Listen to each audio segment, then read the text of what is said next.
Hey, Dan.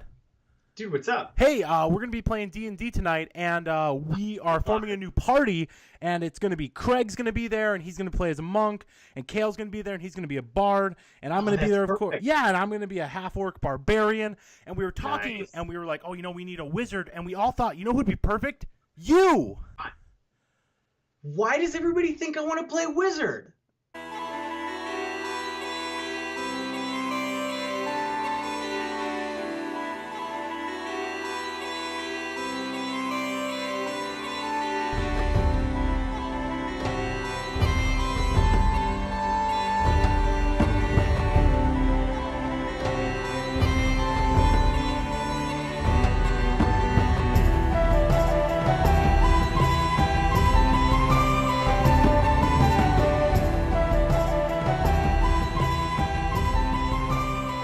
I am Kipp Antonio, and with me, it's Dan Lindemann. All right, and what we're going to be talking about today is the difference between how people perceive you or what they would guess your avatar is versus what you actually feel like your avatar is internally, and whether or not these things are congruent.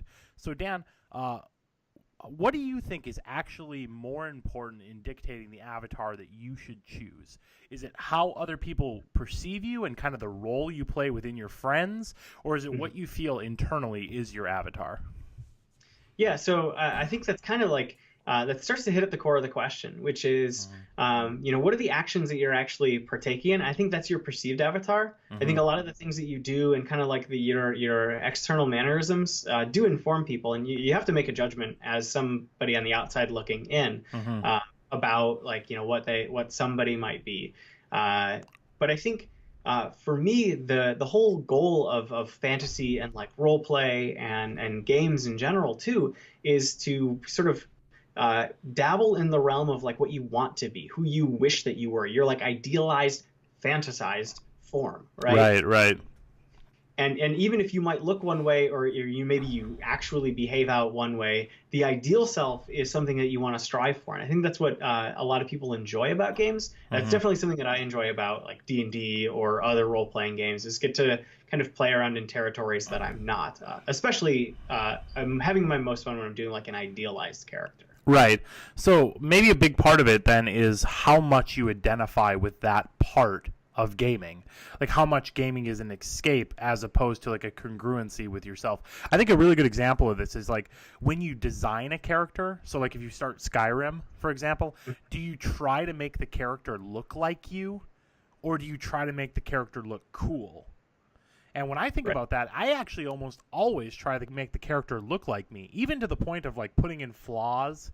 Or like always, because I'm a bigger guy, I'll always try to make my character a little heavier. And I almost get a sense of like, well, I don't want to lie. Which is like really silly when I say it out loud. Creator's keeping you honest. It's right, like, exactly. Really? Like, you're trying to get away with a large T-shirt, Kipp. Come on now. That's so brutal. Yeah. So we're both just started Skyrim. We're not just started Skyrim. You've played several times. I'm just starting for the first time. I really like the character creation screen for that, because what I chose and what I wound up having a lot of fun as are super different. Right. And this was totally outside of prep for the episode too. So I chose a wood elf because I was like, oh, I'll like shoot bows and I'll be like all magic-y. And then I realized like as soon as I got my hand on like a two-handed axe, I was like, this is fun. Yeah, right. So I have this like little scrawny wood elf who's covered in like dwarven armor, because I'm still kind of in the early game, and he's got like a huge battle axe or like a big war hammer. I have like a hammer, an axe, and a greatsword all on me at all times, even though that over encumbers me, because it's just like way more fun to play this like fantasized form of like. Hooah! Do you feel like that part of that though, Dan, is like you don't feel like that's a part of your life, is like overpowering people in that physical way, and so you feel like attracted to that? Yeah, I mean, I think that that's one of the aspects of fantasy gaming and role-playing that's like hugely fun. Also, just the side note, the fighting mechanics for two-handed is amazing, and you can knock things over in the ragdoll. That's kind of separate. But yeah, I mean, I am unlikely to physically overpower anybody, right, in day-to-day life. But like in this game, I'm kind of like this big, bulky, like, huh! Right. And yeah. It's fun. It's fun to be something that you aren't. See, that's so funny because like when I played Skyrim, I was like, oh, I'm gonna be a Nord because I'm from the Upper Peninsula of Michigan, and I'm a big guy. And so it was like, oh well, why would I pick anything else? This is obviously perfect for me. And I felt like, oh, you know, when you get to the stone in Skyrim and it's like pick your like kind of specialty track, I was like, I'm gonna pick mage. Like, I hope nobody finds out. I'm just realizing as I'm talking about this, I'm just realizing how closeted I am in my avatarness. Like, as we're talking about this, I'm like feeling like I'm violating all these rules of identity. Like I can't be anything I don't already fit. Yeah, yeah.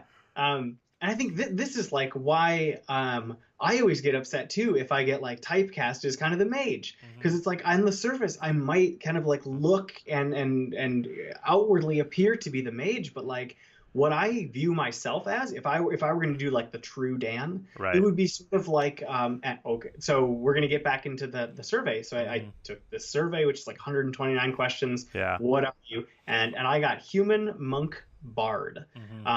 Which is exactly, I mean, I am a musician. I enjoy like giving talks, presentations. I used to do open mic nights when I was growing up. I don't like value kind of weaponry. I like the idea of like, you know, fighting with the things that you have at the ready. Right. Because I am kind of an impromptu character. And I think that's like one of the things that mage or wizard always bothered me about was like how prepared they seemed. And so when I take this quiz and nobody's around, it's just me on my computer fiddling around, you know, I am who I get to be. Versus, you know, if I'm playing in an outside setting, I think most people would think that I'm a mage. Right, right. For me, Dan, like I get the different perspective that most people tend to think that I'm like the big bruiser, barbarian, orc kind of like bigger guy, and part of that is like my physical stature.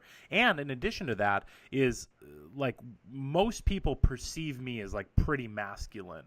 And I think part of that is the tone of my voice, the size of my body, like the fact that I like to lift weights, you know, and everything like that. But it's actually funny because my job is actually being a therapist. So I literally sit in a room and talk to people about their feelings all day. And I can't think of a possible career less masculine than that personally. So it's really incongruent. And so like I always try to like focus on like if I play as a character, especially like my favorite Pokemon, for example, are all the psychic Pokemon. Because that's like how I see myself. Is like I really like psychology. I really like thinking about how people think. And when I took the survey, my results kind of fit along with that because I got good human cleric sorcerer. Okay. And so, you know, the good human cleric is like you heal people and you help people and you support people and like you control like the dead for some reason. I don't know how that part fits in, but I think of like the controlling the dead is like kind of managing depression and like you kind of have to work within the evils and the bad stuff and the ickiness of the world, you know, and that's kind of what a big part of being a psychologist is. And then the sorcerer part to me is really interesting because it's like you wield lots of power, but you do it without preparation. And that's like, so like a wizard has to like, they'll go home and like they'll make a cauldron and they'll like spend some time kind of planning out their spell versus a sorcerer is much more like a Sith. Like they are just like they have this raw power and they're just like and like as they get more emotional they get like more powerful. And I actually feel like I really connect with that. I actually read a lot of stuff about the Sith. I read like the Bane trilogy in Star Wars. I have the Book of the Sith at my house that I like to read. Like I really like learning about the Emperor and Darth Plagueis. I read the Darth Plagueis book. So I really connected with that and I was like, yeah, that's kind of right. And I feel like I'm a little like I think there's like a little rebellious part of me that's kind of evil. You know, like it's like I help people, but secretly I'm a little evil, you know, and I kind of like that. So, yeah, I really like that idea that there's like an incongruency. Here's the next thing that I want to ask you, though, Dan. They did this really interesting psychological study a long time ago, not too long, in the last like 10 years, where they found that people's names actually have a really big it's a really big variable in what people's personalities end up like. So what they found is that like all Kyles tend to have these similar like personality characteristics, and all Michaels and all Dans and all Johns, and they found that people's names actually end up kind of being a predictor of what their personality is going to be like. And Okay. the reason for this is that it's almost as if people have an archetype in their head about what a Kyle is. And so then people treat Kyles like other Kyles that they know. And so then Kyles get the same stimulus in the world. So Right, which sort of like hammers in the idea of like, well, this is what I've been treated like, and therefore I am like this. Your Right. responses are limited to, yeah. Right. And so some names even like can elicit this. Like if I say Chad,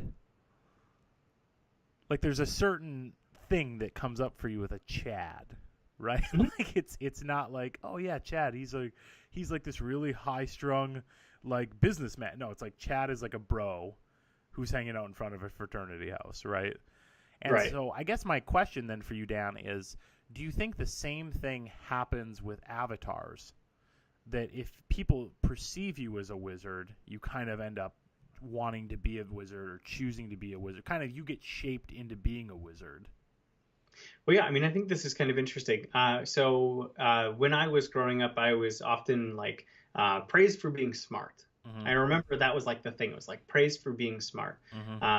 But I don't remember, and I don't know the veracity of this claim, but there was some suggestion from an article that I'd read, which was when raising children, it was better to praise them for their hard work than it was for like any particular one aspect of their personality.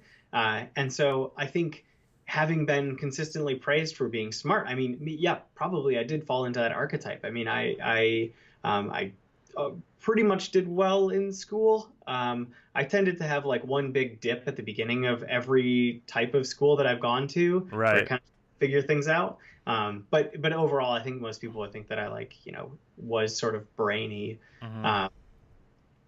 Yeah, I think there's definitely an element of coloring that. So how do you think growing up, did you get like put on like presumed to be on sports teams? Yeah, I think so. Like sports was definitely a huge thing. I was also greatly rewarded for like being strong. Okay. Like I'll give you a class. I remember going to the first day of weightlifting. So in my very hick football town that I grew up in, like you had to go to weightlifting from 8th grade on, 3 days a week at like 6 a.m. Like the coach would like come up to your house and get you and make sure you were there. So you would go there, and I remember the first day of like bench pressing.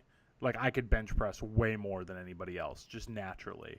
And it was kind of the first time that, because if you're like a fat kid or like a bigger kid growing up, you're bad at everything up to that point. Like I was slower, because every sport you play is dependent upon speed until it's like team sports, right? Right, until football.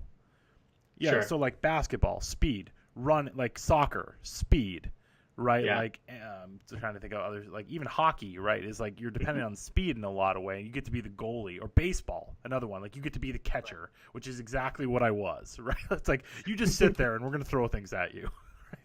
So it's like it wasn't until that point that I was able to be exceptional. That all of a sudden it was like, whoa, like I'm stronger than everybody, so I'm gonna be a better lineman than other people.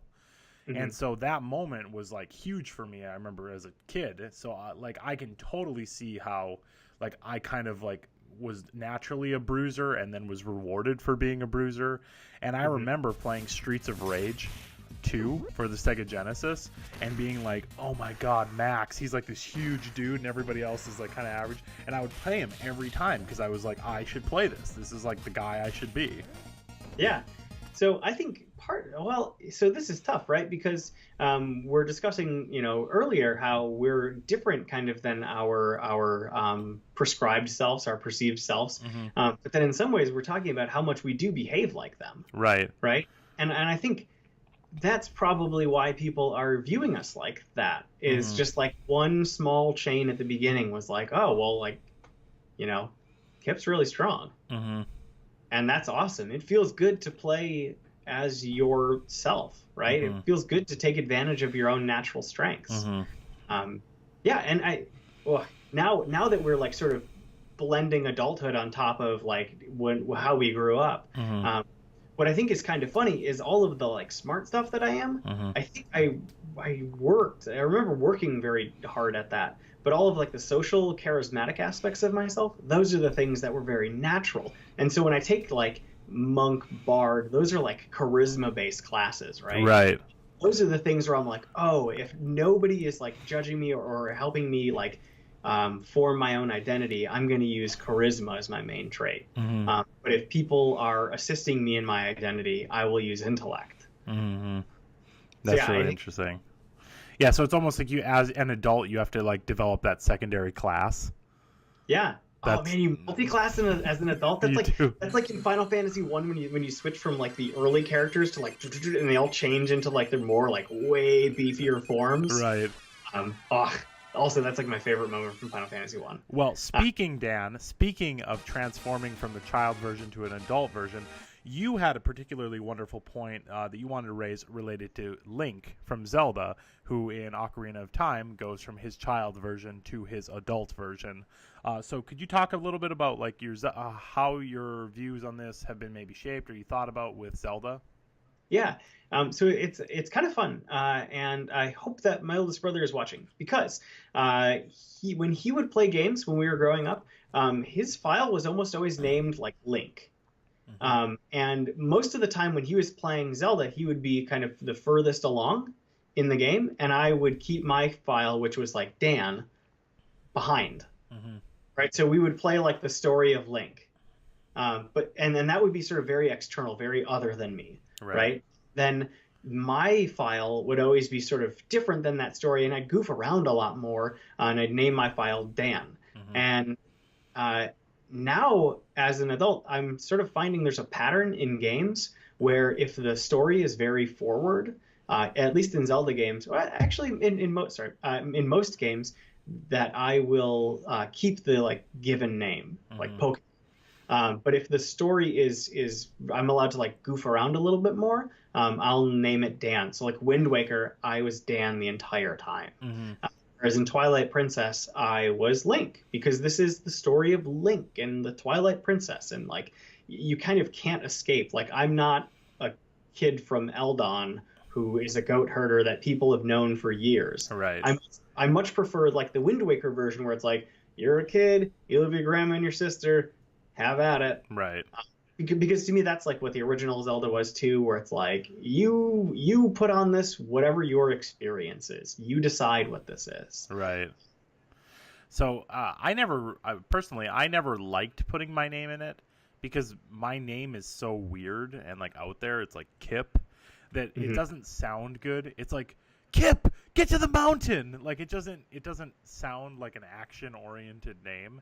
So even like when I would see it up on screen, I would always be like, oh, that doesn't fit. That isn't right at all. So Yeah. but I would still always do it because I guess I always just felt like that was what you were supposed to do. And I never Mhm. felt a particular connection to like I always kind of felt like the name that they provided. Obviously Link has become iconic nowadays, but back then I never felt any connection to Link. In fact, I remember thinking Link was kind of like technical. Mhm. You know what I mean? It was like Link. I was like linked to what? You know what I mean? Like I never really. I mean, now it's so obvious that Link is Link, right? And Yep. but back then I don't even know if I fully understood that Link wasn't Zelda and Zelda wasn't Link. You know what I mean? I think it's still up for debate whether he's Link or Zelda. Right. Or the same thing with like Ash, from Pokemon. When Mhm. now it's like, oh, the cartoon and stuff has come out, but when you were just playing your regular Game Boy and you just got like. I didn't feel any connection to Ash, and I remember thinking, why is his rival named Gary? Yeah. That's like I didn't know such a anybody named Gary. right, and it's such a non-threatening name. So I don't know. That's why I always just went with the Kip. I always felt like that was just some programmer's like generic name. But it's funny how those things grow and they become so iconic. Yeah. Yeah, and it's kind of funny too. The kind of going on Avatar versus like your own story. I remember before I had seen the Pokemon show, Hmm. I would just put whoever on my team. I was just like, I don't know, I think they're cool. Bats are cool. Right. Zubats. There's like a billion of them. I should have one. Right.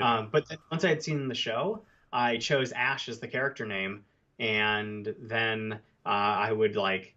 So I would do like the trick where you could trade, so you could get all three starters, and then I would sit in like Viridian Forest for like 4 years, so I could get a Pikachu Right. and a Butterfree and a Pidgeotto, and it was like once I knew that there was a story, it was playing the story, and I wanted to like read a book.